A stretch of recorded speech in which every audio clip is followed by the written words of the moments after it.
Alhamdulillahilladzi bini'matihi tatimmus shalihat. Alhamdulillah ala kulli hal. Allahumma shalli ala sayyidina Muhammad wa ala ali sayyidina Muhammad. Allahumma faqihna fid din wa 'allimna ta'wil. Rabbi shrah li sadri wa yassir li amri wahlul 'uqdatam min lisani yafqahu qawli. Ibunda rahimani wa rahimakumullah. Sama-sama kita awali majelis ini dengan kalimat basmalah. Bismillahirrahmanirrahim. Tidak memperpanjang muqaddimah ya. Waktu kita sebentar berat. Langsung kita masuk surah Al-Baqarah ayat 184.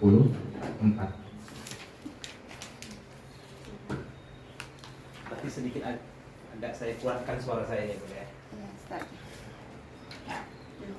Terus ini.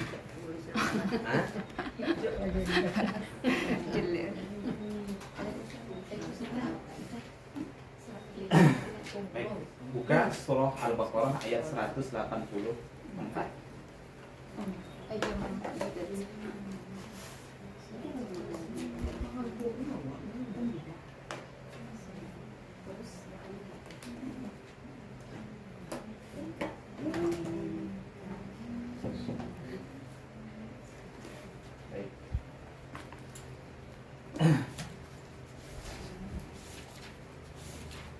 Ayyaman ma'dudat. Ayyam ini jamak dari yaumun. Hari-hari.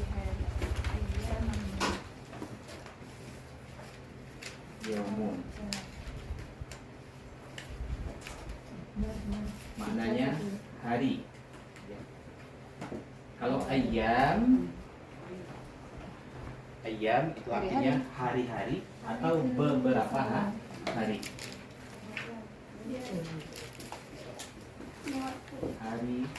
Hari atau beberapa hari. Baik. Ma'dudat yang ditentukan atau yang tertentu. Oke. Asalnya Bunda ini isim maf'ul. Kalau dalam bahasa Arab asalnya itu dari adadun.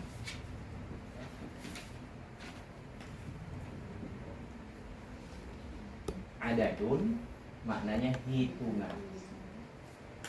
Hitungan atau bilangan. Namun ditafsirkan itu diterjemahkan dengan ditentukan atau yang tertentu. Asal maknanya adalah hari-hari yang dihitung. Nah, asalnya hari-hari yang dihitung. Oke. Makanya seorang perempuan yang ditinggal mati oleh suaminya ada masa apa namanya? Iddah. Oh, Aidah dan situ dia. Masa iddah. Masa apa? Masa hitungan.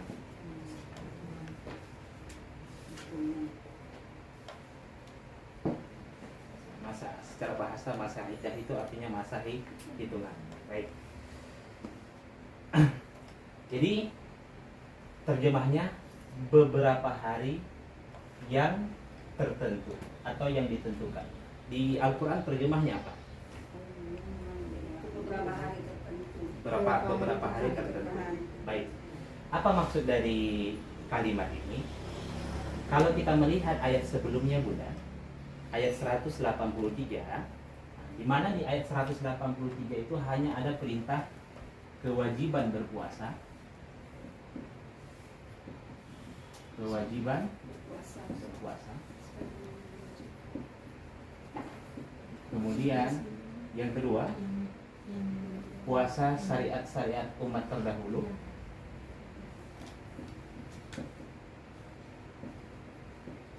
Syariat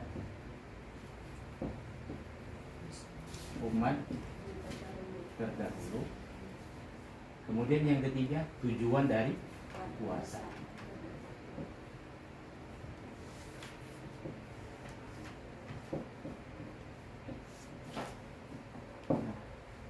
Namun tidak ada disebutkan kapan puasa itu dilaksanakan atau berapa lama puasa itu dilaksanakan. Apakah seumur hidup puasa atau sepanjang tahun atau beberapa bulan atau beberapa hari. Nah, pada ayat ini disebutkan puasa yang diwajibkan itu yang tujuannya adalah untuk bertakwa. Maksudnya keluar dari Ramadan agar kualitas ketakwaannya meningkat. Puasa yang diwajibkan tersebut hanyalah beberapa hari tertentu. Maksudnya begini, ini ayat sebagai hiburan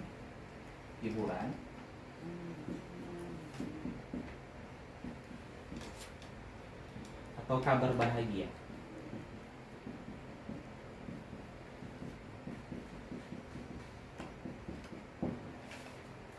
Yang ditangkap oleh sahabat pada saat turunnya ayat 183,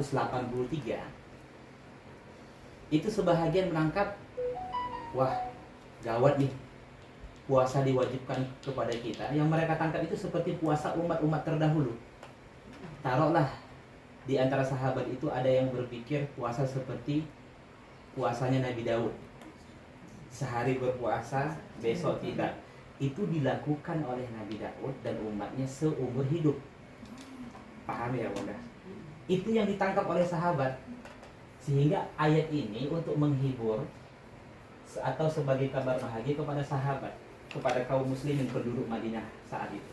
Seolah-olah Allah Subhanahu wa taala mengatakan puasa yang diwajibkan itu hanyalah beberapa hari yang tertentu. Cuman tidak tahu kapan. Iya kan? Pada ayat 185 jelas benar.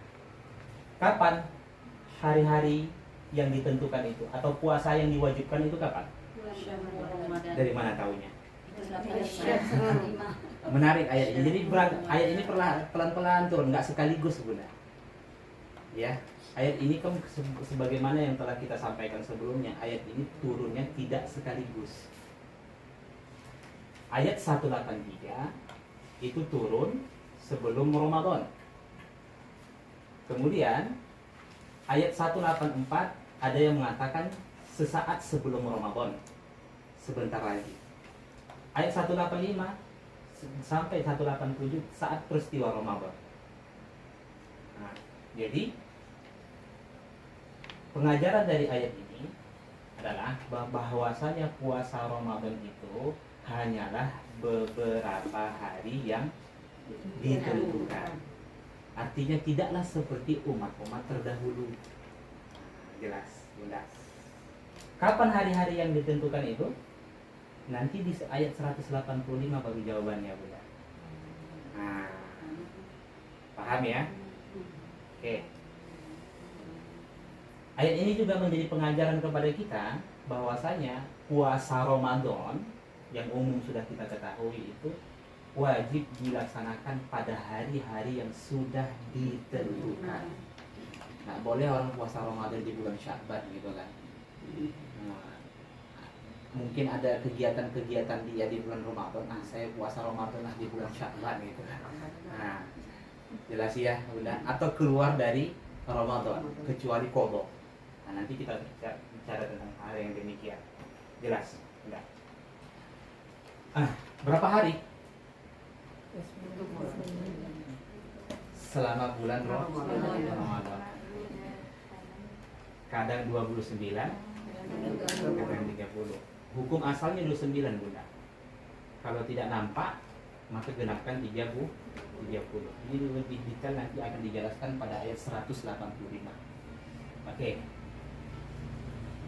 Kenapa Allah tidak mewajibkan puasa bagi umatnya Rasulullah itu seperti umat-umat terdahulu? Atau kita sederhanakan saja, puasa selama 1 tahun.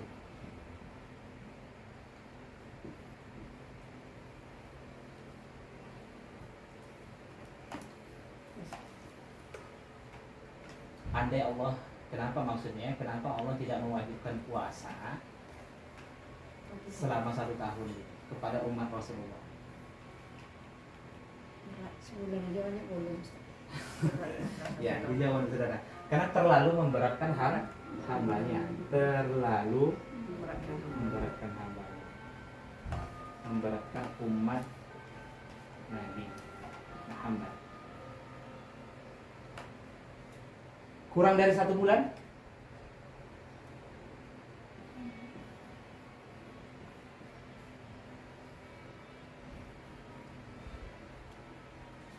Terlalu sedikit, Bunda. Kalau kurang dari 1 bulan terlalu sedikit. Tidak cukup kurang dari 1 bulan itu untuk latihan. Jelas. Jadi selama 29 atau 30 hari ini kita dilatih oleh Allah Subhanahu wa taala untuk menghindarkan diri terhadap hal-hal yang paling asas di dalam hidup kita. Apa itu? Makan, minum, jima. Nah, ini kan paling kita butuhkan dalam hidup. Jadi, kalaulah yang asalnya halal saja kita dilatih selama 1 bulan penuh, kita mampu melaksanakannya, maka tentu yang haram itu mudah untuk ditinggalkan. Paham ya? Yang halal saja bisa kita tahan, apalagi yang haram. Ini kan asas di dalam hidup. Saya tanya, mengumpat itu keperluan nggak dalam hidup? Keperluan nggak, Bunda? Enggak. Tidak kan? Ya tentu kalau keluar dari puasa, mestinya yang bukanlah menjadi keperluan dalam hidup itu sangat mudah untuk ditinggalkan. Jelas. Maksiat itu kan bukan asas di dalam hidup, Bunda, bukan keperluan di dalam hidup. Yang ini yang kita butuhkan. Nah, Allah melatih kita, Bunda, dengan melarang kita makan, minum, jima sepanjang siang. Kemudian di malam hari kita dianjurkan untuk melaksanakan qiyamul lail, bangun cepat sebelum subuh. Tujuannya itu apa? Ini kan semuanya halal nih. Tujuannya apa? Agar nanti keluar dari Ramadan kita mudah untuk menjalankan perintah Allah. Kualitas penghambaan diri kita, pengabdian diri kita kepada Allah itu jauh lebih maksimal. Jelas. Nah, inilah maksud dari ayyaman ma'dudat. Baik. Kemudian pada kalimat setelahnya Allah Subhanahu wa taala menjelaskan tentang siapa yang diberikan keringanan untuk tidak berpuasa.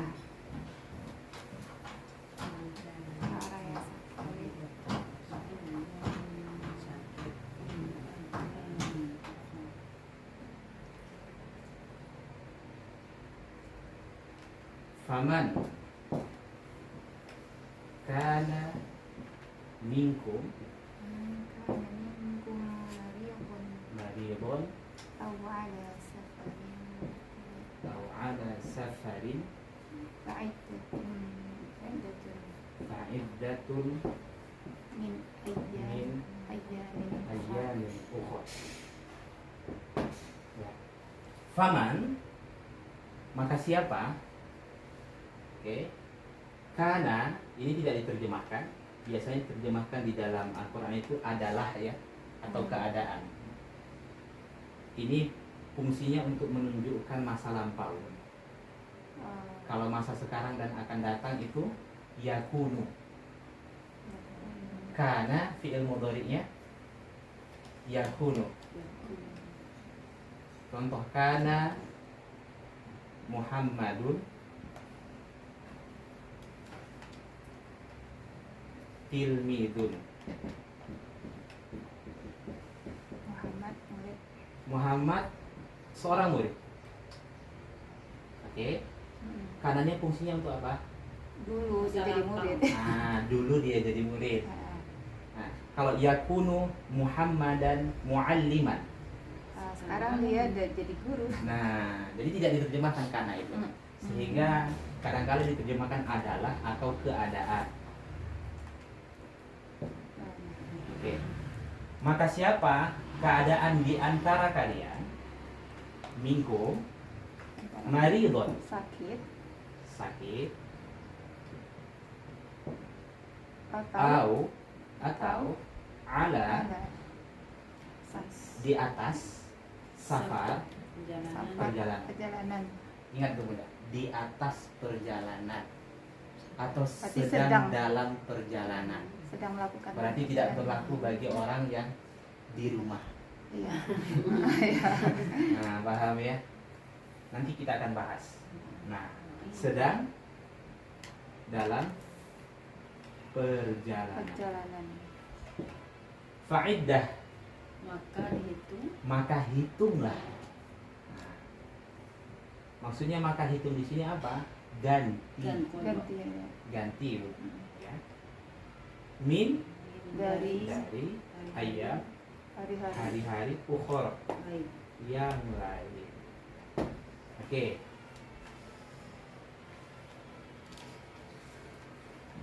Pelan-pelan.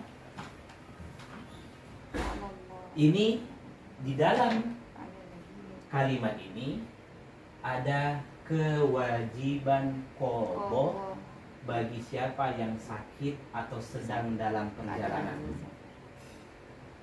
Dan ini umum sudah kita ketahui. Oke. Pertama dulu, sakit. Sakit di sini ada dua kriteria. Pertama, bila berpuasa sakitnya bertambah parah. Sakit bertambah parah. Oke. Yang kedua, bila berpuasa terlambat kesembuhannya.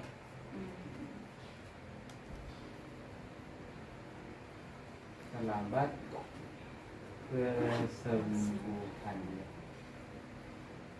Oke. Ini dua hal yang berbeda ya, Bunda. Sakit bila berpuasa sakitnya bertambah parah. Yang kedua, bila berpuasa terlambat kesembuhannya. Semisal ketika dia berpuasa, dokter menganjurkan dia untuk makan di pagi hari atau minum pil. Nah, supaya tujuannya apa? Cepat sembuh. Nah, maka dalam kondisi yang demikian, maka dibolehkanlah dia untuk membatalkan puasanya. Oke.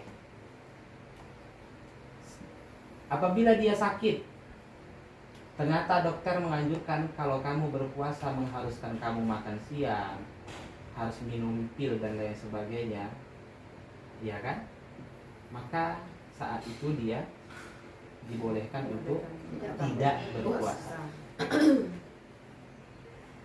Seseorang yang terkena penyakit mah akut, mengharuskan dia sarapan di pagi hari atau setiap 3 jam sekali, maka kondisi yang demikian dibolehkan untuk tidak berpuasa. Namun ada kewajiban untuk mengqadanya di hari yang lain. Tidaklah berlaku bagi orang yang tidak ada sangkut pautnya puasa dengan sakitnya. Contoh, demam. Nah, kita lihat kondisi demamnya, Bunda. Kira-kira ada nggak sangkut pautnya dengan puasa? Hah? Pilek. Pilek, ya kan? Dan sakit-sakit yang lainnya yang tidak ada sangkut pautnya dengan puasa. Hal yang demikian tidaklah membolehkan menjadi alasan bagi seseorang untuk tidak berpuasa. Ingat ya, Bunda? Jadi dua ini harus terpenuhi. Pertama, bila dia berpuasa sakitnya bertambah parah. Yang kedua, bila dia berpuasa terlambat kesembuhannya. Oke.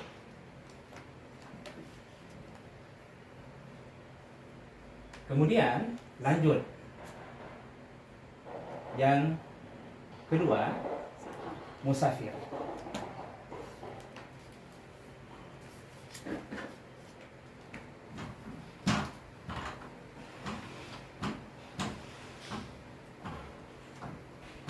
Yang mesti kita pahami dulu, syarat musafir itu apa saja, Bunda?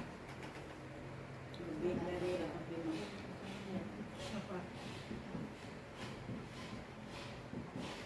85. Pertama,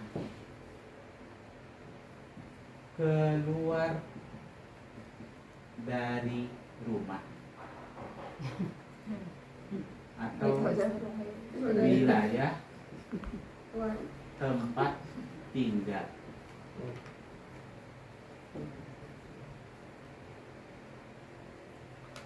Kedua, seseorang yang belum keluar dari rumah dan belum keluar dari wilayah tempat tinggalnya, maka belum dikatakan musafir. Contoh, wilayah tempat tinggal kita saat ini berada di Kota Pekanbaru. Sebelum keluar dari Kota Pekanbaru belum dikatakan musafir. Oke, jelas ya Bunda? Ke mall tidak? Pantau udah keluar kamar. Jelas ya? Itu dulu yang pertama. Iya. Nah, yang mesti kita pahami dulu, keluar dari rumah. Nanti dari sini nanti akan bisa melebar pada ibadah-ibadah yang lain. Sehingga tidak bolehlah menjamak takdim di rumah. Paham ya? Saya mau pergi ke Jakarta, saya jamaklah dulu di rumah. Tidak boleh, mesti keluar dulu. Nah, jelas ya? Nah. Oke? Nah, paham ya? Nah, yang kedua, jarak minimal, pendapat yang paling rajih 89 km sekali jalan.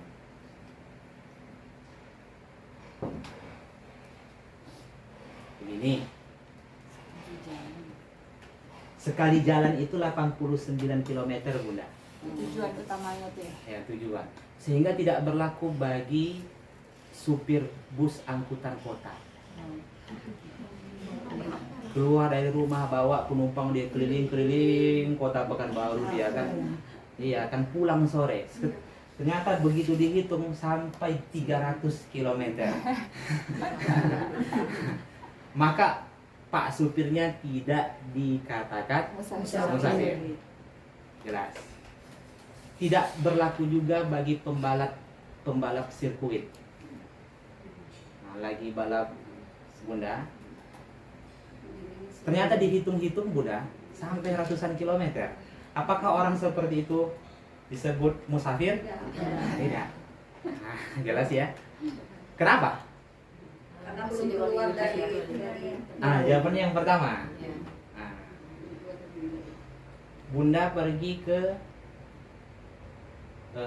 SKA. Hitunglah sekitar berapa Bunda? 15 km ya. Contoh lah.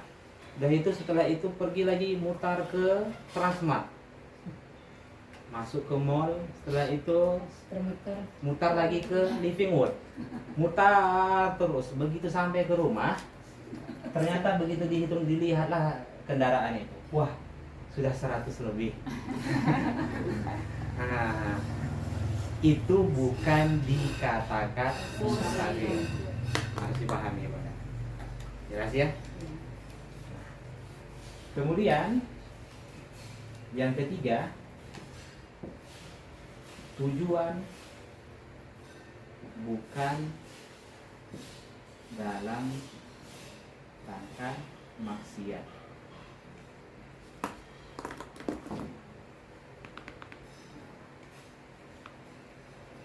Seseorang walaupun jauh perjalanannya sampai ribuan kilometer Bunda, tapi kalau tujuannya itu untuk maksiat, maka dia tidak dikatakan musafir.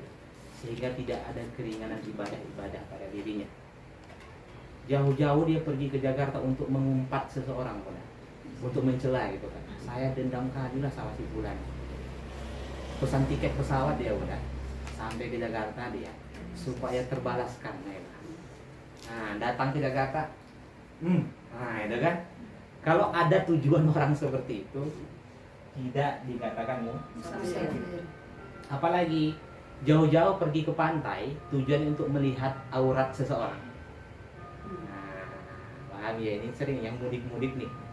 Ke laut dia kalau tujuannya untuk melihat seseorang, aurat seseorang, maka tidak dikatakan musafir. Nah, jelas ya. Nah, khususnya yang yang cowok-cowok. Demikian juga perempuan gitu, Bang. Jelas ya, Bunda? Nah, kemudian berakhirnya status musafir.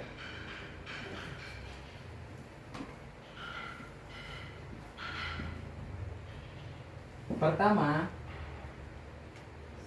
tiba di rumah.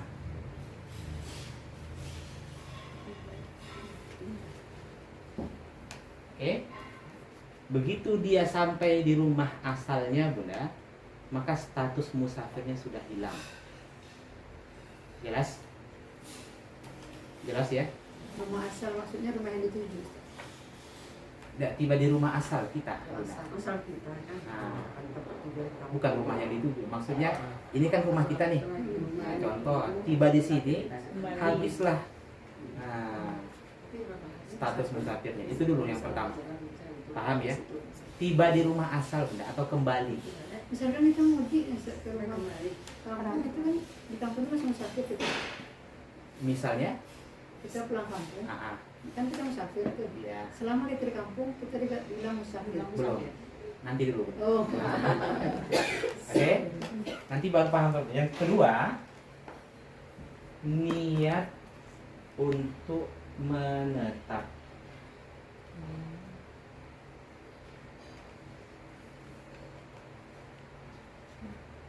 Tiba di rumah, niat untuk menetap. Semisal, jika ada seseorang pergi ke Padang, ya kan? Selama perjalanan dia ke Padang itu disebut dengan musafir. Tapi kalau niatnya sampai Padang itu menetap, nah, paham ya? Niat untuk tinggal di sana selama-lamanya, maka hilanglah status musafir. Jelas? Oke. Yang ketiga, mungkin maksimal 4 hari. Nah, ini jawaban dari Bunda tadi. Kalau Bunda pergi kampung emak gitu kan, selama 4 hari itu masih dikatakan musafir. Pergi ke Padang, begitu hari keempat, ini ikut hitungan Qamariyah ya Bunda. Artinya begitu masuk maghrib habis tuh. Bukan ikut hitungan Masehi. Hitungan Qamariyah itu kan dari mulai tenggelam matahari, kemudian sampai tenggelam matahari lagi. Maghrib ke maghrib. Nah, paham ya? Sehingga jangan dipahami, oh nanti jam 12 lewat baru gitu kan. Tidak, maksudnya jam 00 WIB. Iya. Begitu maghrib itu sudah habis hari yang keempat. Jelas. Nah, jadi kemudian lanjut dia pergi keliling dia ke Mandailing Natal dari Pasaman gitu kan, contoh lah gitu kan. Berulang lagi dari awal. Nah, mulai dihitung dari 1 hari, menetap dia di Pasaman. Contohnya di Pasaman lah, kalau sampai 89, ulang dari 1 hari lagi. Pergi ke Medan, menetap di Medan, hitung dari awal lagi. Paham ya? Tapi jangan supaya untuk menghilangkan supaya dapat keringanan kan, pergilah jauh-jauh gitu kan. Jangan seperti itu. Paham ya apa yang saya sampaikan?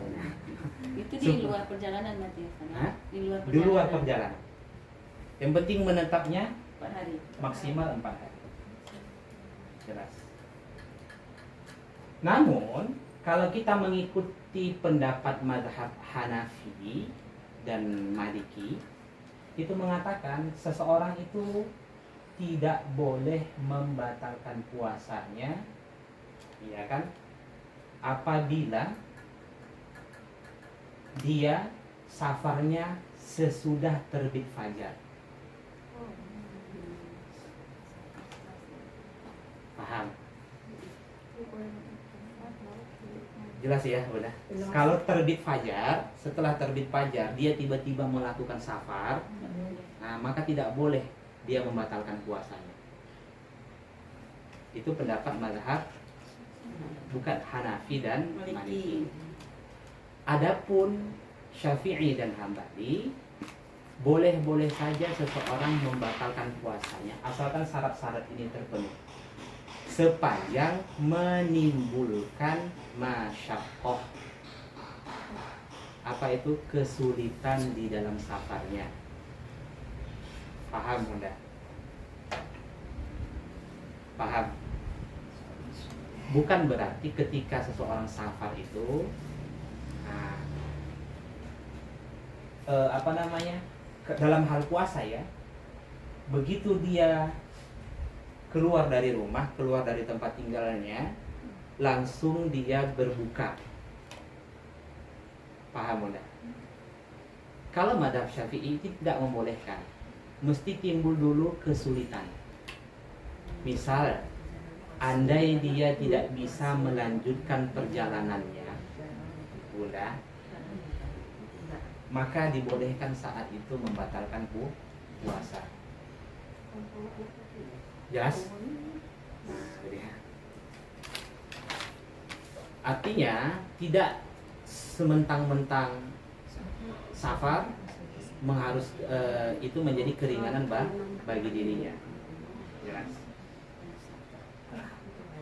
Tapi kalau kita melihat Bunda, di dalam ayat ini kan masih umum nih.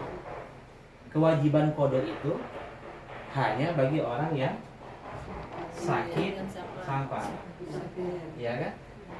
Kewajiban ada nggak lagi yang lain? Para ulama merinci berdasarkan hadis-hadis yang mereka telaah. Kewajiban qada itu pertama sakit, yang kedua safar, yang ketiga haid dan nifas. Maka kedua ini ada kewajiban untuk mengqada. Oke. Kemudian yang keempat, kondisi darurat.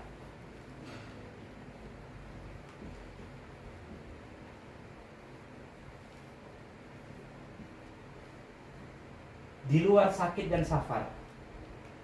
Apa misalnya? Seperti seorang prajurit yang sedang berperang. Itu kan dia tidak sakit, ya kan? Bisa juga masuk kategori safar. Ternyata dia di sana sudah lebih dari 4 hari. Nah, mengharuskan dia dalam kondisi seperti itu untuk berbuka. Kalau tidak, maka dia tidak bisa melanjutkan peperangan tersebut. Nah, maka kondisi yang demikian dibolehkan untuk membatalkan puasa, namun tetap ada kewajiban qada. Jelas. Kuli bangunan juga bagian dari kondisi darurat. Seorang suami yang memang mencari nafkah itu dengan cara hal yang demikian, kuli bangunan, iya kan? Itu juga bagian termasuk kondisi darurat. Dengan catatan, apabila tidak ada kerjaan yang lain, bila tidak bekerja itu, Bunda, dia tidak akan mendapatkan uang. Paham ya? Tidak mendapatkan uang, tidak mendapatkan penghasilan untuk menafkahi keluarganya. Nah, kondisi yang demikian boleh sepanjang menimbulkan masyaqqah, kesulitan.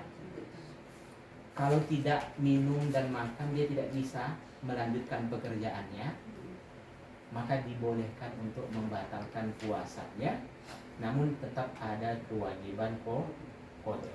Paham? Paham Bunda? Nah, apapun itu kondisi, yang penting dalam keadaan darurat. Jelas.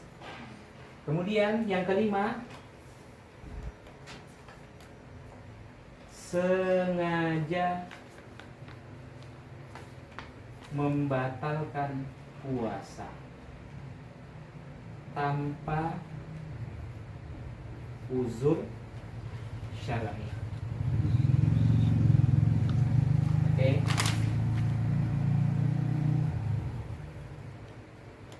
Seseorang yang sengaja membatalkan puasanya tanpa uzur syar'i juga ada kewajiban untuk mengqadha.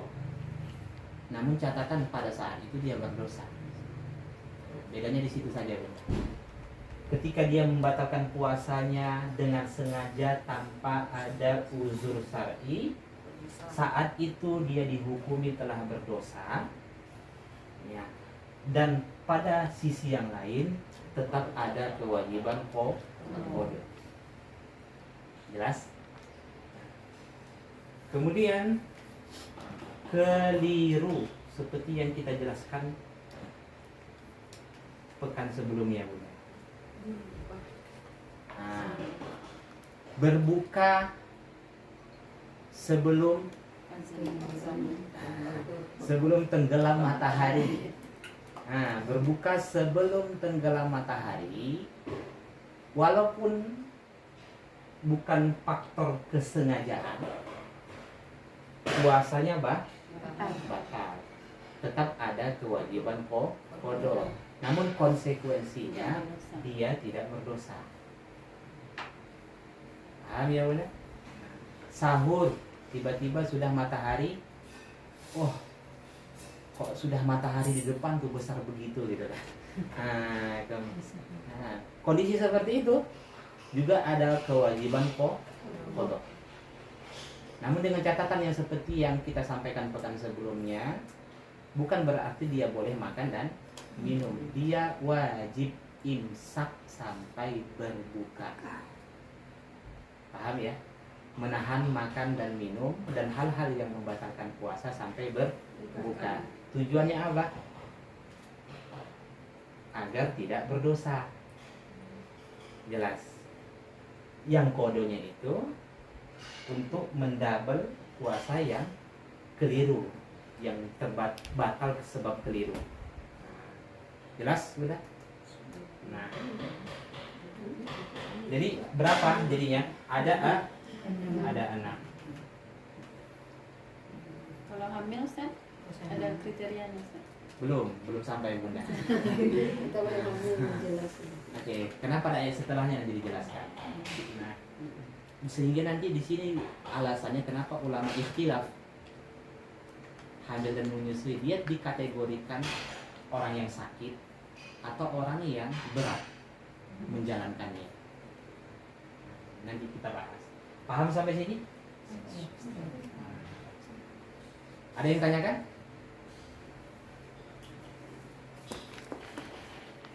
Pas ya? Jelas? Coba jelas? Atau belum jelas? Oke.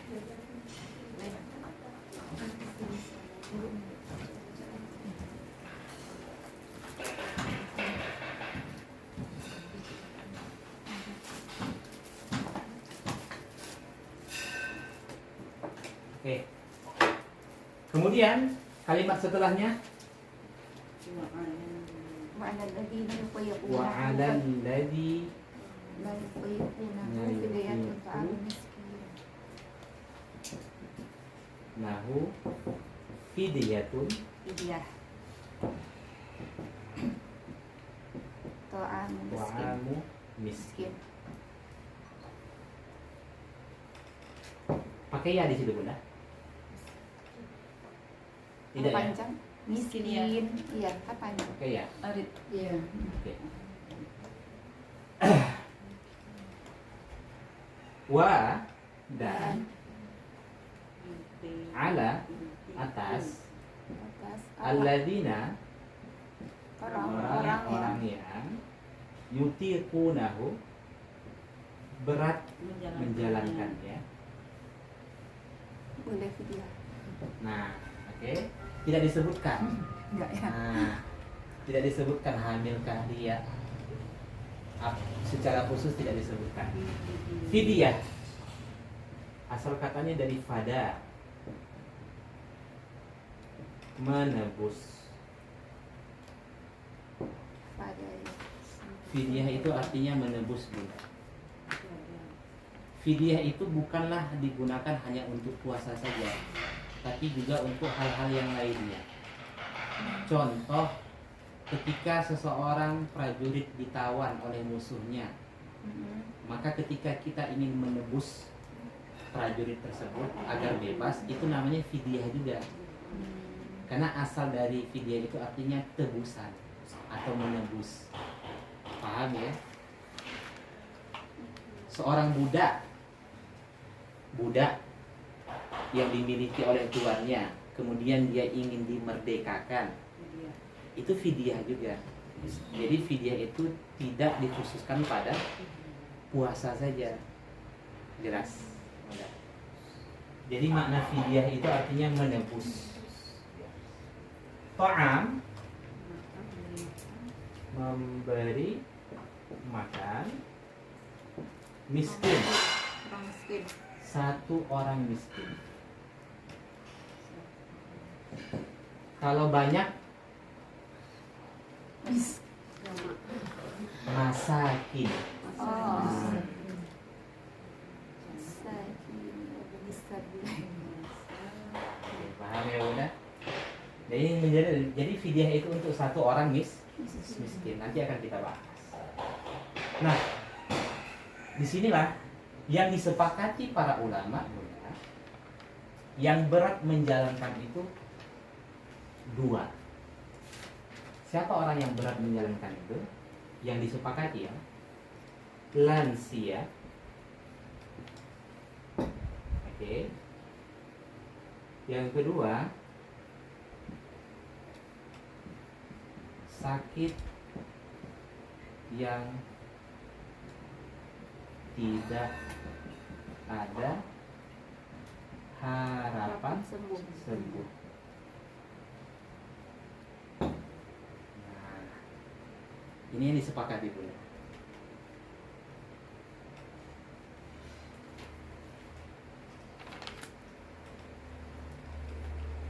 Berarti kalau orang tua yang sudah uzur atau sakit yang memang sakitnya itu terlampau parah, tidak ada harapan untuk sembuh, maka kewajiban bagi dirinya apa? Fidyah. Jelas ya Bunda? Nah,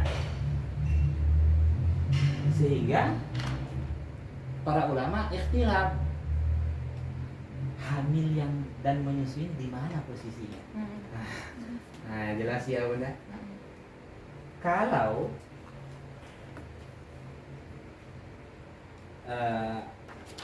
Imam Hanafi, Imam Hanafi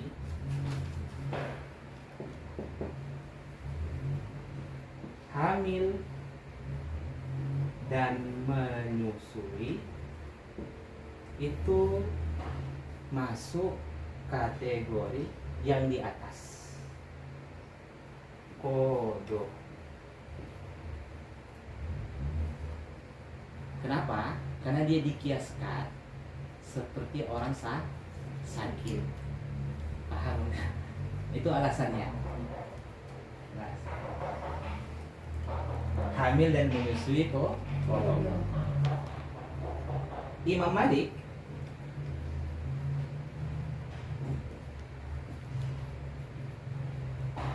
hamil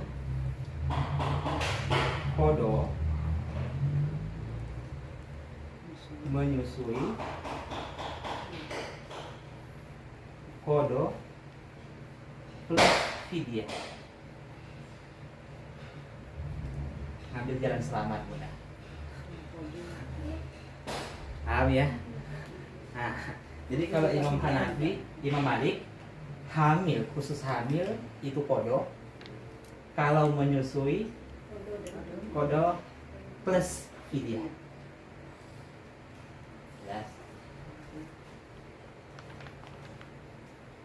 Syafi'i dan Hambali itu ditanyakan pada diri sendiri. Oke. Kalau khawatir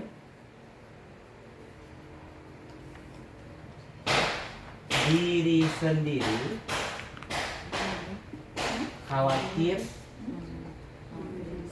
khawatir diri sendiri, maka ada kewajiban qadha. Diri sendiri yang hamil. Nah, Atau menyusui. dia hamil Bunda, ketika seseorang itu hamil dan Khawatir menyusui, dirinya. dia khawatir dengan dirinya Dirinya sendiri. aja, bukan janinnya. Nah, bukan janinnya itu Qadha. qadha. Kenapa? Karena dia dikiaskan menjadi masuk kategori orang yang sakit. Jelas. Kalau khawatir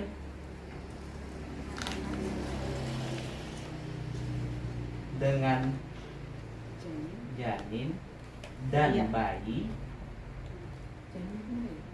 qadha plus fidyah.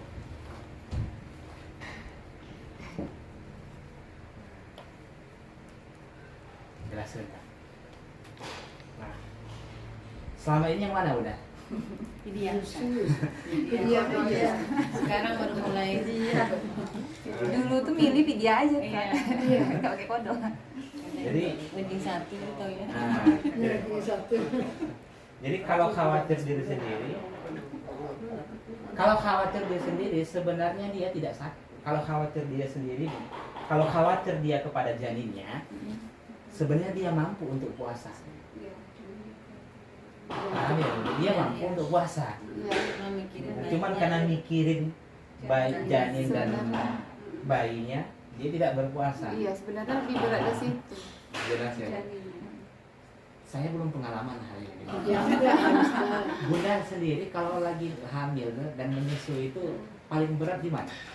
Ya, khawatir Menyusui. pada anaknya. Khawatir pada anaknya. Hah? Khawatir pada anaknya, Ustaz. Khawatir pada Anaknya. anak. Iya. Oh, berarti umumnya di situ ya? Iya. Nah, berarti kodok plus Fidyah. fidyah. Dulu tuh taunya Fidyah fidyah aja, aja. fidyah aja Ustaz. Jadi sekarang Nanti baru akan qadha. terjawab semuanya pada akhir ayat. Hmm. Jelas ya? Nanti akan terjawab semua. Nah, Iya. kemudian lanjut. Berapa ya sudah Bunda? 3. Jadi 3 ya? 1, Lansia, 2, Dua. harapan sembuh. 3. Hamil dan Hamil dan menyusui. menyusui. Ini istilah Bunda. Oke. Yang keempat,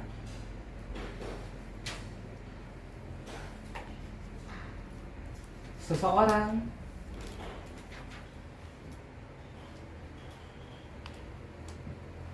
yang belum qadha puasa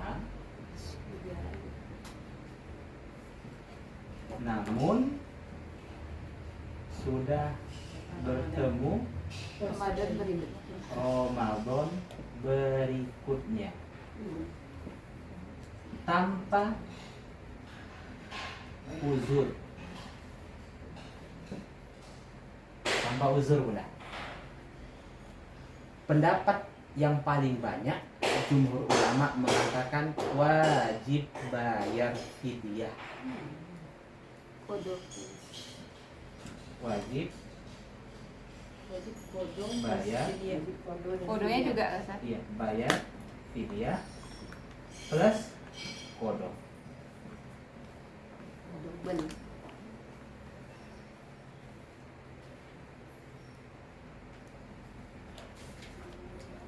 Begini,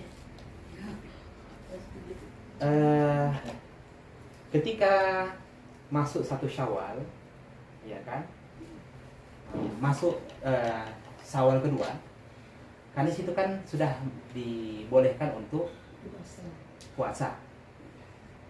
Ternyata begitu masuk Ramadan berikutnya tidak ada alasan-alasan yang menjadi sebab dia untuk menunda qadanya. Paham ya? Berarti itu kategori orang yang lalai. Lalai. Untuk menembusnya itu, di samping dia ada kewajiban qada, ya kan? Menebusnya itu menebus kelalaiannya itu wajib bayar fidyah. Ah, ya udah. Nah, tapi kalau ada alasan syar'i tidak. Paham ya? Kalau ada alasan syar'i maka ada kewajiban qada saja. Paham ya, Bunda? Tapi tidak dengan fidyah. Contoh gini. Apa contohnya, Ustaz? Sakit. Oh, Ya kan? sakit-sakit terus. Sakit terus. Sepanjang tahun sakit dia udah. Atau Ustaz dia udah lahiran hamil lagi. Atau seperti itu juga. Berarti dulu Jelas. Tidak berlaku bagi orang yang aduh Ustaz, setiap selama 2 pekan Ustaz selalu ada undangan makan lontong. Jelas ya. Itu bukan bagian dari ini ya, Bunda. Bukan uzur syar'i. Yang memberatkan qada puasa di Syawal itu sebenarnya tradisi, Bunda. Di Arab itu tidak ada begitu setelah khotib turun dari mimbar, ya sudah hari biasa. selesai Tidak ya. ada yang namanya minal aidin wal faizin, bertamu di rumah, makan-makan kue hari raya. Itu tidak ada, Bunda. Tidak ada. Bukannya tidak ada. Di kita susah. Aduh Ustaz, gitu kan mudik saya sudah 2 minggu. Jadi warung banyak. Nggak mungkin saya menyambut tamu gitu kan, saya nggak makan gitu kan. Jelas ya. Itu kelalaian sendiri, Bunda. Kalau umpamanya puasa sunnah Syawal itu Di awalnya. dilaksanakan contoh di hari kedua sampai hari ke-7 ya kan, 6 ya kan. Berarti berapa sisanya lagi tuh? Masih banyak kan? Paling perempuan itu tinggal sekitar 8, 7, 8, 9 atau 10 lah begitu, Bunda. Kan masih banyak lebihnya. Lalai Ustaz. Itu banyak 16. Ya. Banyak makanan soalnya. Nah, kata para ulama, kalau dia tidak menebus fidyah, maka puasa yang lalu tidak diterima. Oh, Kalau baru tahu, Ustaz? Ya baru tahu. Uzur saya. Nah, kalau uzur syar'i nggak apa-apa, gitu kan? kalau dulu belum bayar fidyah, sekarang bayar fidyah kan Ustaz. Bayar fidyah lah sekarang. Sekarang Jelas. Enggak diganti puasa. Hah? puasa tetap di kodok. Tetap dikodok, Bunda.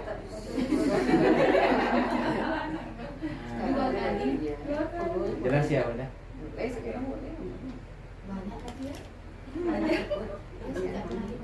Itu Berapa hari? Berarti 2 anak 60 hari itu Ustaz. Hah? 2 anak 60 hari. Cek dulu kan pas Bayar fidyah aja. Kan ada 2 anak. dicek Hari dulu. mana ada? ayo coba di kalkulatorkan lah, Bunda. Dievaluasi. Itu hari itu berapa fidyahnya sekarang? Belum sampai. Belum boleh ya. Oke ya? Paham ya, Bunda? Memang itu Ustaz. Lantas bagaimana seseorang yang ketika meninggal dunia dia meninggalkan hutang puasa? Ya Allah. Astagfirullahaladzim. Bagaimana?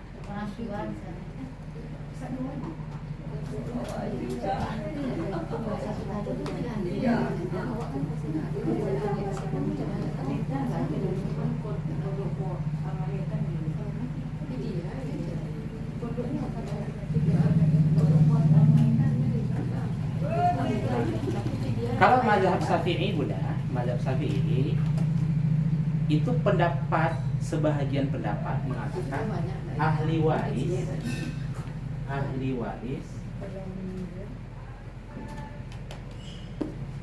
kodok, ahli warisnya. Sebahagian lain dari mazhab Syafi'i juga fidyah saja.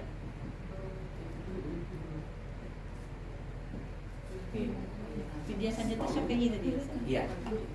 Kedua-duanya, Bunda. Dua-duanya Dari mazhab Syafi'i itu, dari mazhab Syafi'i.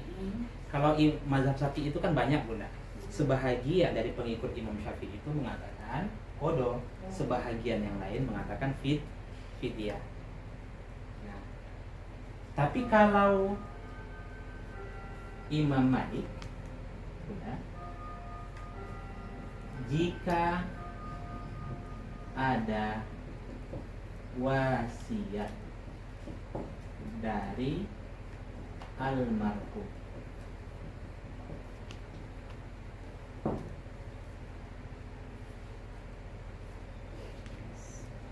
pilih yang mana Bunda? Fidyah. Lebih ringan ini enggak? Jika ada Jika ada wasiat dari almarhum. boleh memilih sebenarnya. Hah? Boleh memilih. Ya almarhum ada wasiat nggak ada. Kalau Imam Malik mengatakan kewajiban bagi ahli waris itu mengqada atau membayar fidyah jika ada wasiat. Contoh, saya nampaknya tidak bisa untuk bayar untuk mengganti semua puasa-puasa saya. Maka jika almarhum mewasiatkan, tolong nanti kalau saya meninggal qada puasa saya. Maka ahli warisnya qada. Paham ya Bunda? Kalau ahli warisnya mewasiatkan fidyah, bayar fidyah. Kalau almarhum diam aja Ustaz. Kalau milih berarti ada wasiatnya. Kalau nggak ada wasiat apa-apa, Iya. maka tidak ada kewajiban. Oh, nggak usah diganti. Tidak ada kewajiban Bunda. Imam Malik tidak ada kewajiban Oh, kalau iya. tidak ada wasiat. Dia bagi Imam Malik lah. Imam Syafi'i. Kalau Imam Syafi'i ini sebahagian, tapi pendapat yang paling banyak itu Bunda itu tapi ada juga yang membantah, mengatakan fidyah. Kenapa? Saya yang lebih masuk akal itu pendapat yang kedua, fidyah. Kenapa? Karena yang ditinggalkan itu hutang puasanya ada juga. Iya betul.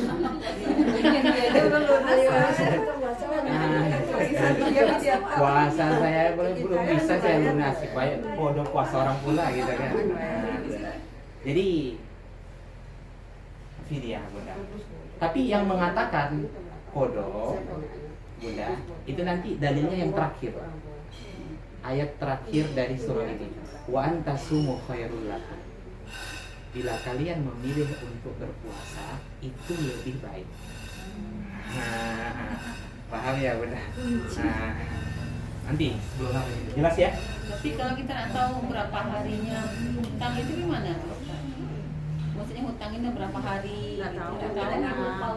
Niatkanlah. Nggak, yang Kalau meninggalnya gitu. kalau tidak tahu Bunda, jika ternyata hutang kita sudah lunas, niatkanlah itu dalam bentuk bakti kita kepada orang tua. Jelas ya. Jelas.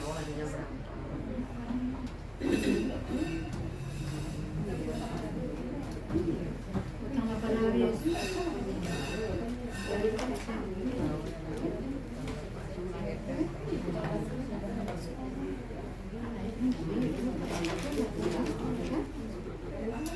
Nah, pertanyaannya,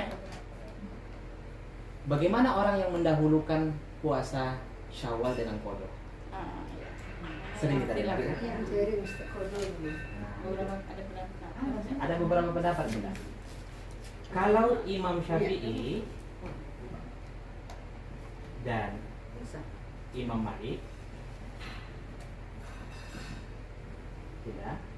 mendahulukan puasa Syawal, baru kemudian qada puasa, itu hukumnya makruh. Oke. Mendahulukan puasa Syawal baru kemudian qada, hukumnya makruh. Jelas? Imam Hanafi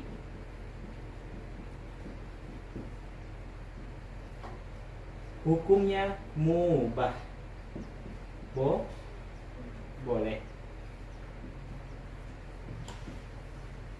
Oke. Imam Hambali harap.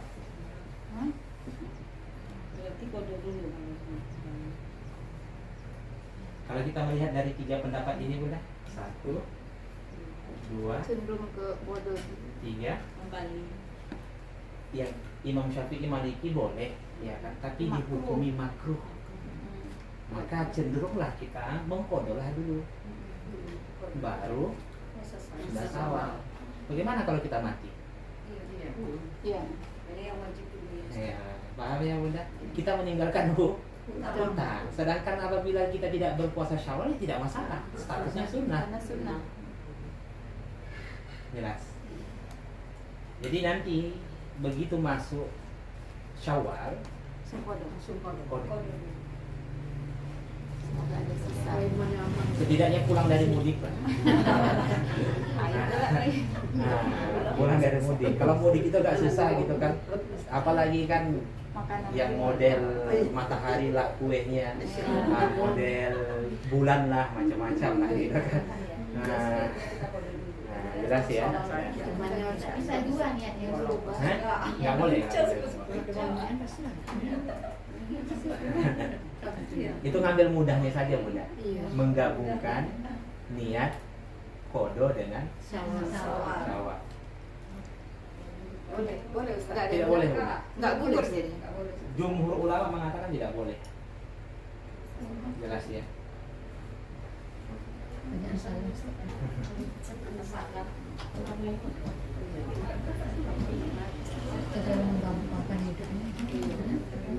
Kita terlalu menggampang. Sama halnya dengan sholat, kalau wajib, sholat wajib ditinggalkan, bisa nggak ditutupi dengan sunnah? Tidak. Iya. Karena sunnah pelengkap. Maka wajib sholat itu dikodo.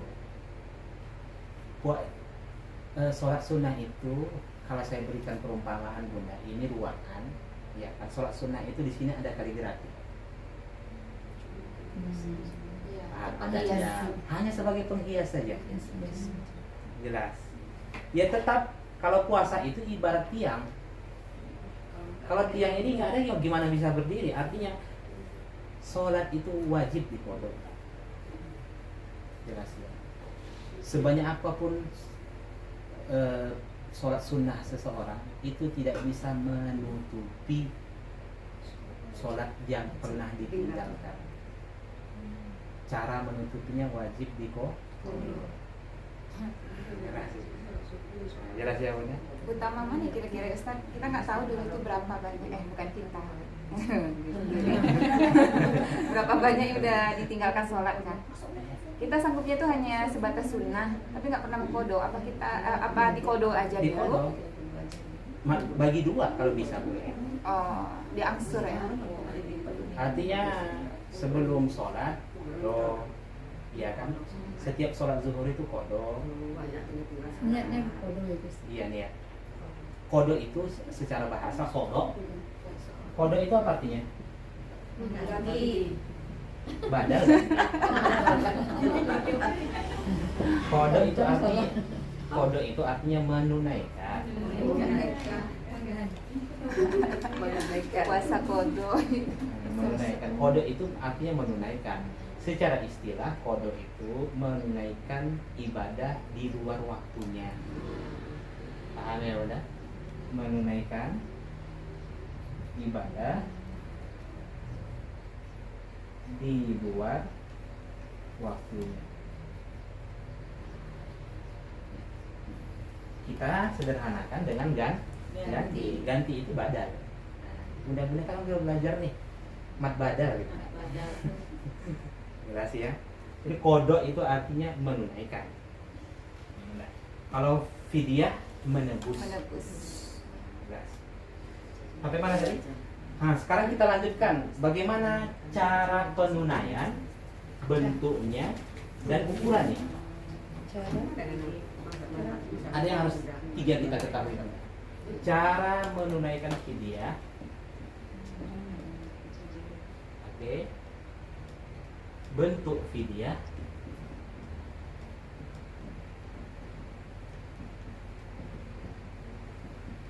kemudian ukurannya.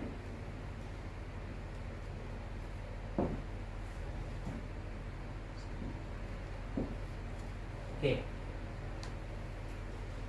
Cara menunaikan fidyah, kita awali dari bentuk fidyah dulu ya. Bentuk fidyah pertama, makanan pokok yang sudah masak. Boleh. Atau makanan pokok yang masih mentah. Oke. Itu bentuk fidyah. Yang ketiga, hanya Imam Hanafi yang boleh dengan uang.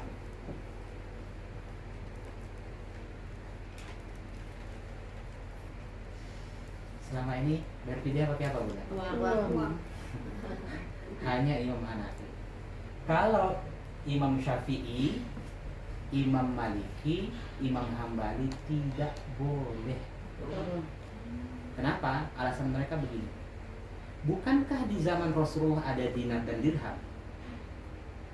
Kenapa Rasulullah memilih makanan pokok? Paham ya, Bunda? Kecuali tidak ada dinar dan dirham, iya kan? Jadi alasan mereka seperti itu. Kalau saya ditanya, saya nomor 1 dan 2, baik fidyah ataupun zakat fitrah. Karena hanya Imam Hanafi yang boleh menunaikan zakat fitrah itu dengan uang. Jelas ya? Oke? Jelas ya? Nanti kedepannya lebih baik makanan pokok. Bisa yang sudah masak atau yang masih mentah. Jelas ya, beras atau nasi. Nasi bungkus, hati-hati, Bunda. Hati-hati nasi bungkus. Nanti di akhir kita akan paham. Setelah kita mengetahui ukurannya. Nah, jelas ya. Caranya bagaimana? Satu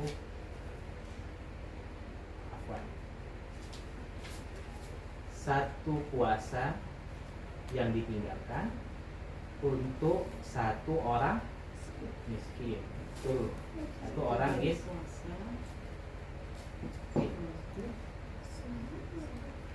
Paham ya, Bunda? Ini dulu yang pertama. Satu puasa Yang ditinggalkan untuk satu orang miskin.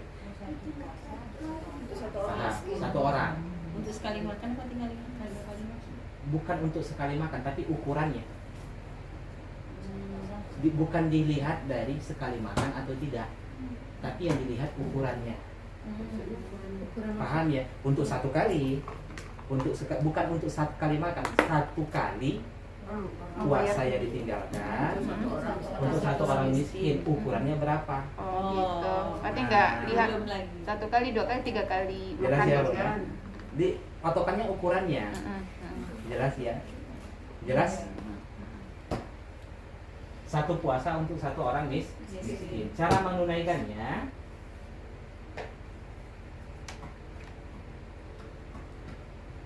boleh di awal Ramadan,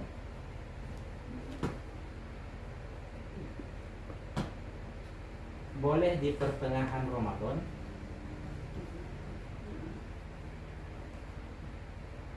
boleh di akhir Ramadan.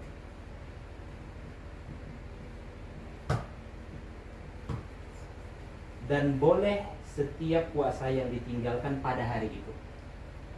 Paham ya? Hari ini Bunda puasa, tidak puasa, langsung kasih. Nah, boleh. Itu yang keempat. Boleh ditumpuk di awal. Jika ternyata memang yakin tidak bisa berpuasa gitu. Paham ya? Karena alasan-alasan tertentu. Ditunaikan di awal Ramadan boleh. Boleh juga di pertengahan Ramadan, boleh juga di akhir Ramadan. Berarti hari. Jelas ya? Hanya Imam Hanafi, nah lagi-lagi Bunda, hanya Imam Hanafi yang boleh menunaikannya di luar Ramadan. Paham ya? Imam Syafi'i, Imam Malik, Imam Hambali wajib ditunaikan di dalam Ramadan. Ya. Berarti keseringan ikut Hanafi. Karena udah habis semua dan baru bayar. Jelas ya Bunda? Iya. Ini Imam mazhab Hanafi itu sah-sah saja kalau fidyah itu ditunaikan di luar Ramadan. Tapi kalau 3 imam yang lain itu tidak boleh. Kenapa? Karena fidyah itu untuk berbuka mereka, Bunda. Zakat fitrah itu untuk 1 Syawal mereka. Paham ya? Fidyah itu ditunaikan untuk berbuka mereka, agar mereka yang berpuasa itu juga berbuka sama hal seperti kita berbuka. Paham ya? Zakat fitrah itu untuk 1 Syawal. Jadi kalau ditunaikan di luar Ramadan, maka hikmah itu tidak akan dapat lah. Orang miskin itu, orang-orang fakir, orang miskin, bagaimana ketika mereka berbuka itu, buka mereka itu juga mewah. Paham ya? Jelas?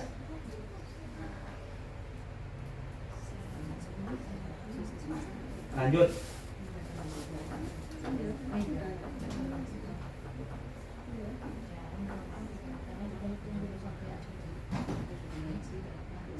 Paham ya?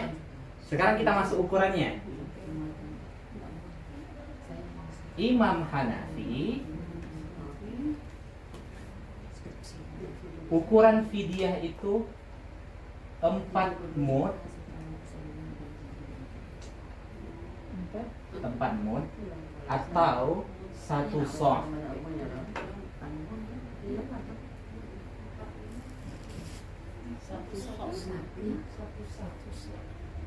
Ini dulu, Imam Hanafi itu 4 mud atau 1 sok. 4 mud itu sama dengan 1 sok. Dulu di Madinah, orang ketika jual beli itu tidak dalam bentuk kilogram, tapi namanya al-kail. Al-kail itu kalau bahasa sekarang jual beli dalam bentuk kemasan. Bunda kalau beli kangkung 1 ikat, itu kebiasaan penduduk Madinah dahulu. Kalau jual gandum, angkat, kasih. Nah, paham ya? Nggak ada pakai ditimbang. Itu penduduk Mekah. Penduduk Mekah itu jual beli pakai al-waznu. Wazan timbangan. Timbangan. Jelas Sunda. Jadi so itu satu bejana yang lebih kurang ukurannya sebesar ceret. Paham ya Bunda? Paham? Lebih kurang lah. Nama bejana. Sedangkan 1 mud itu lebih kurang sebesar seukuran gelas. Oke. 1 gelas itu seukuran telapak tangan orang dewasa. Kalau Bunda masukkan itu tangan ke beras, 2. masukkan ini 1 mud ini penuh. Begini ya saya. Nah, paham ya? Paham ya? Ini namanya mud. Ini sekarang masih ada nih dijual. Beli di Shopee, saya ada pesan Bunda. Mud lebih kurang harganya sekitar 150. Di Shopee ada. Nah ya. Bisa dikonversi ke kilo, Ustaz? Hah? Bisa dikonversi. Bisa. Tinggal Bunda. Ternyata begitu dimasukkan ke mud, Bunda, lebih dia. Agak nimbun ya. Berarti yang saya analogikan, berarti dulu orang kalau menunaikan fidyah itu enggak pas lebih. Bukan datar ya. Bukan datar ya. Agak Cembung. Jelas Jelas ya? Nah, 1 mut ini kalau dimasukkan ke sok 4 kali baru penuh nih. Nah, paham ya? Paham udah? Nah, jadi 4 mut itu sama dengan 1 sok. 1 sok itu seukuran zakat fitrah. Makanya kan zakat fitrah itu kan 1 sok. Nah, paham ya? Fidyah. Nah, oke. Paham dulu sampai sini. Imam Hanafi bayar fidyah itu mesti ukurannya 4 mud atau sama dengan 1 sok. Nah, oke. Sedangkan Imam Malik dan Imam Syafi'i, Malik dan Syafi'i, fidyah itu 1 mud.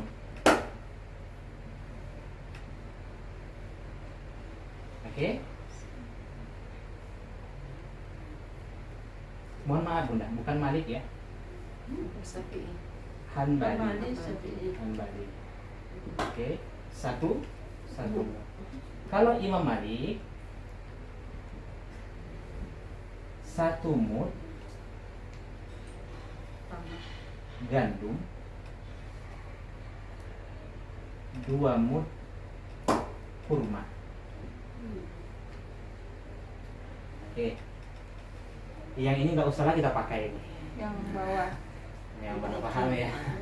Bingung gitu kan? Nggak ada solusi kedua gitu kan? Oke. Sekarang berapa sih 1 mud itu? Kalau ukuran Imam Hambali dan Syafi'i 1 mud itu 600, kalau dikonversikan dalam bentuk nominal 675 gram atau 6,75 ons. Oke. Berarti bayar fidyah itu kalau ikut Hanbali dan Syafi'i ini dia, Bu. 6,75 ons. Oke. Jelas ya? Kalau Imam Hanafi beda lagi. Mereka 1 mud ini kena ikhtilaf, Bunda. Nggak tahu bagaimana sebenarnya mud yang hakikat mud itu, maksudnya bentuk yang dipakai oleh Rasulullah itu seperti apa sih? Sehingga terjadilah khilafiyah, Bunda.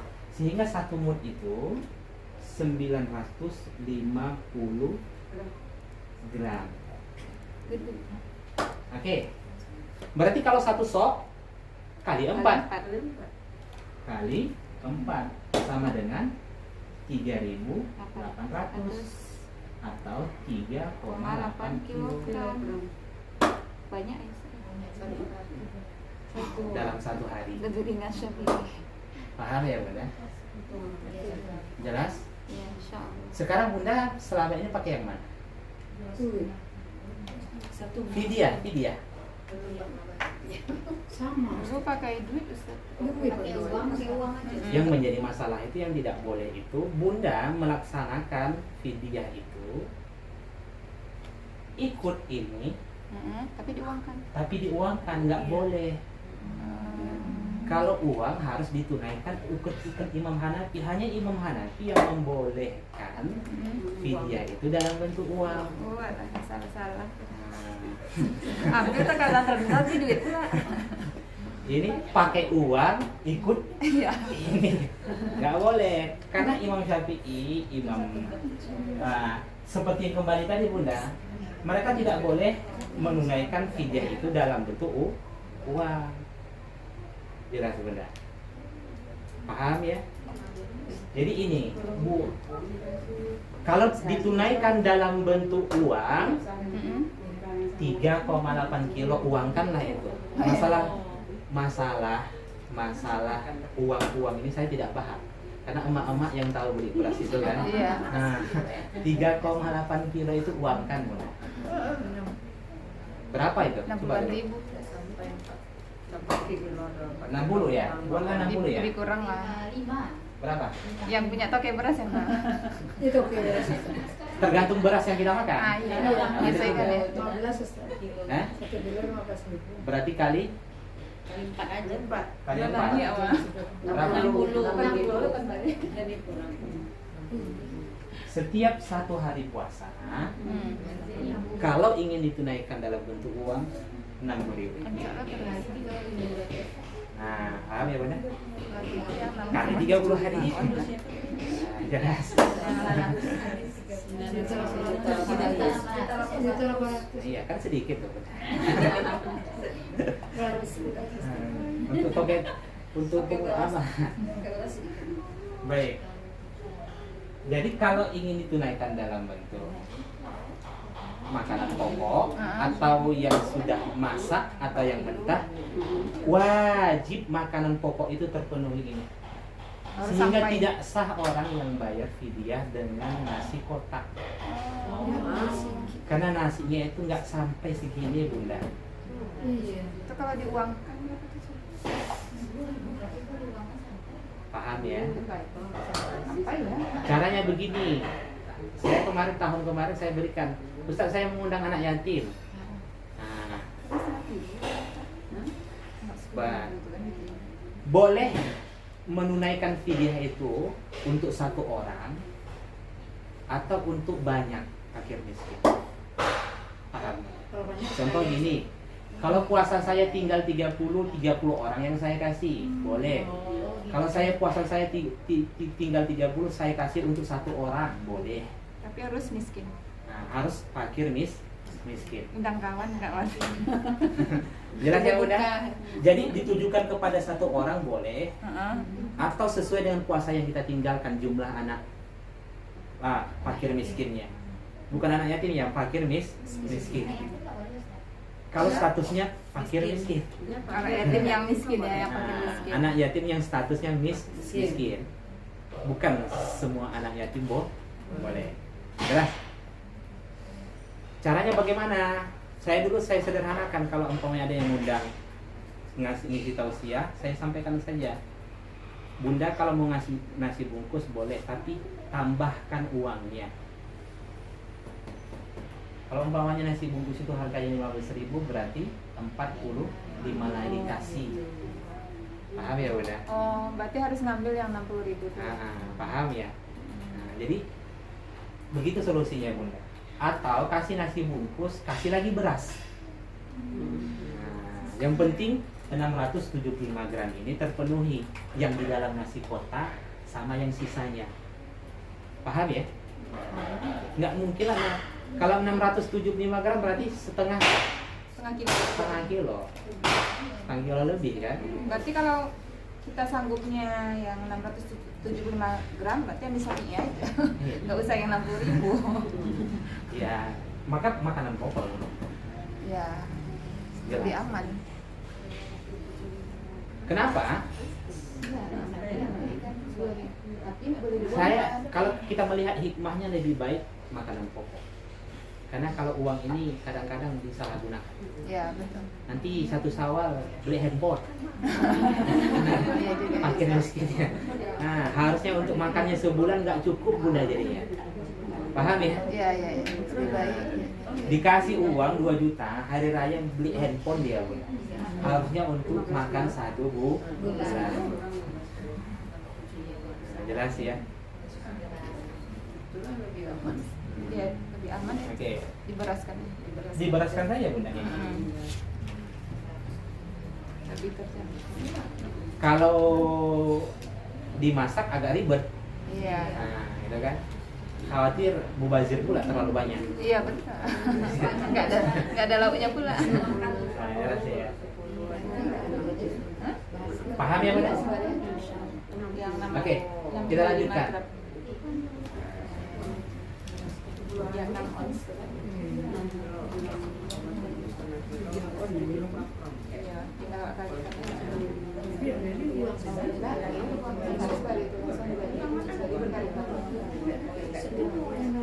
Yang kita simpulkan, saya kalau ingin bayar pakai uang 60.000 gitu Nah, sih. itu enggak. Jelas ya. Kalau ingin bayar pakai uang 60.000. Nah, satu hari. Satu orang miskin. Oke, boleh di. Tapi sebagian ulama mengatakan afdolnya sebelum berbuka. Paham ya Bunda? Hanafi. Diserahkan sebelum mereka berbuka. Seandainya orang yang gitu kan. Tapi kalau pengen dulu Iya. terus yang ikut aja. Jelas ya? Tapi kalau aman gitu. Kenapa? Berasnya aja mas. Karena agar mereka berbuka itu mewah.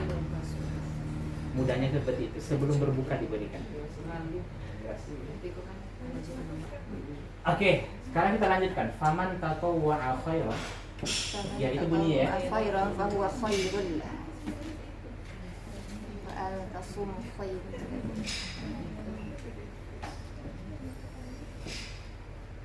Faman, maka siapa tatawwa'a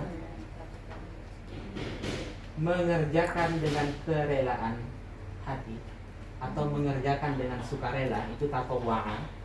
Asalnya sebenarnya yang barang siapa yang melakukan ketaatan, asal katanya ta'at. Oke. Cuman terjemahnya apa di situ Bunda? Mengerjakan dengan Mengerjakan kebaikan. dengan kerelaan hati ada? Sukarela ada? Barang siapa Kerelaan hati. Oke. Ada kan? Tatawwa'a khairon, suatu kebaikan. Khairon, kebaikan. Fahuwa, maka dia khairul lah, lebih baik baginya. Oke. Apa maksudnya? Dia di sini ditujukan kepada apa? Orang yang berbuat berbuat jahat. Terus yang baginya di sini? baginya Lakukan baginya. Fahuwa di dia. Huwa di sini ditujukan kepada fidyah. Paham ya Bunda? Ditujukan kepada fidyah. maka dia lebih baik bagi yang Maksudnya apa dari lafaz ini begini Bunda? Barang siapa, Ibnu Abbas menafsirkan begini. Barang siapa yang menunaikan fidyah lebih baik, lebih dari ukuran yang semestinya, itu lebih baik baginya. Saya ulang. Barang siapa yang menunaikan fidyah lebih dari ukuran semestinya, maka perbuatan yang demikian lebih baik. Oke? Berarti ini anjuran dari Allah Subhanahu wa taala kalau menunaikan fidyah itu ya, lebihkan.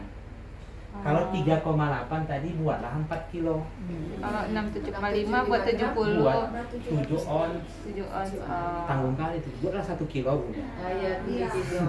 Di sebelah 30 kilo. Karena Allah kan lebih baik bagi kalian. Harusnya kalau kita melakukan satu kebaikan itu kan untuk ke kita. berarti itu minimalnya aja ya Ustaz ya. Paham ya Bunda? Kata para ulama disebut 2 kali kalau kamu melakukan kebaikan, sebenarnya kebaikan itu untuk dirimu. Makanya janganlah pelit-pelit melaksanakan kebaikan. Jelas ya Bunda? Kalau sanggup buat 1 kilo. Oke. Kalau sanggup buat 1 fidyah itu untuk 2 anak, 2 orang fakir miskin, lebih baik lagi. Paham? 1 kali puasa 2 orang kasih seukuran ini lebih baik lagi. Karena kan di sini kata Allah, sepakat para ahli tafsir, maksud ayat ini adalah siapa yang menunaikan fidyah lebih dari ukuran semestinya, maka perbuatan yang demikian lebih baik. Intinya apa? Allah menganjurkan kita kalau menunaikan fidyah itu lebihkan. Jelas ya? Kalau syukuran itu kita tambahnya dengan sambal boleh. Sambal. Sambal kan beras ini kan kan ukurannya itu aja, cuma kita lebihkan dengan lauknya gitu. Kita Boleh, bagus. sedekahin lagi. Terserah, yang penting lebih. Iya. Atau mau Terserah, yang penting lebih dia. Lebih itu lebih baik. Jelas ya?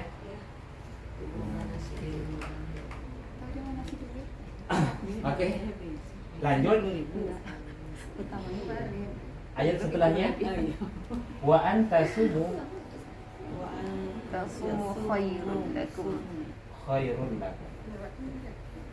Lihat Bunda.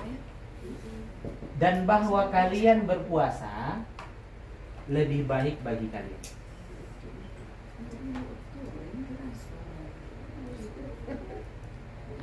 Oke? Dan bahwa kalian berpuasa lebih baik bagi kalian. Apa maksud ayatnya? Begini. Allah Subhanahu wa taala tidak mewajibkan puasa bagi orang yang tidak mampu. Ya kan? Allah memberikan keringanan dalam bentuk qada dan fidyah. Jelas benar. Nah, namun keringanan itu boleh dilakukan. Memilih untuk berpuasa itu jauh lebih baik. Pertama maksudnya apa?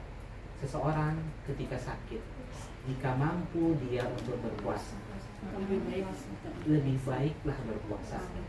Sepanjang tidak membahayakan dirinya, lebih baik puasa.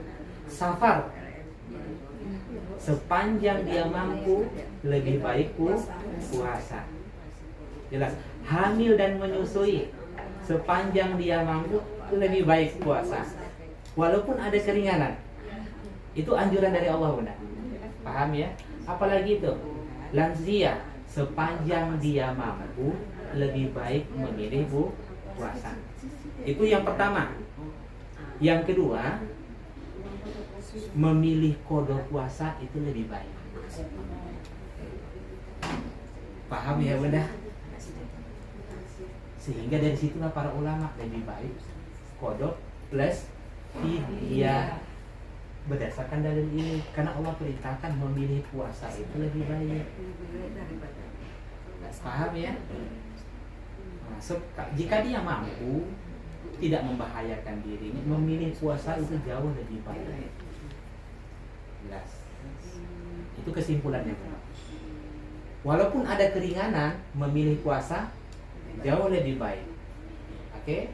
Ada pilihan qada dan fidyah, berarti qada lebih baik karena qada melaksanakan puasa. Jelas? Dan ini sifatnya anjuran. Karena tidak ada kata perintah di situ.